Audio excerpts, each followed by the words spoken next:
To be an active weekend Yes, weather-wise. We'll continue to monitor it for you.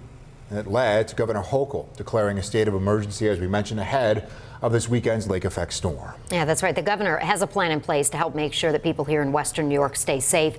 100 National Guard members have been deployed to help with the severe weather.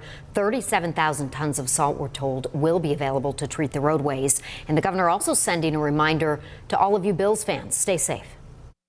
If you have tickets to the game, listen to the forecast, drive safely back and forth. We don't anticipate changes right now, but stay tuned because the weather, Mother Nature is wildly unpredictable. Yeah, this is the time that you do have to watch the news often. There is also a ban on some trucks on the Thruway and other state roadways. Empty trucks and tandem trailers are not allowed between Henrietta and the Pennsylvania line starting tomorrow at 9 a.m. Head to WKBW.com for much more on this. We're with you every step of the way.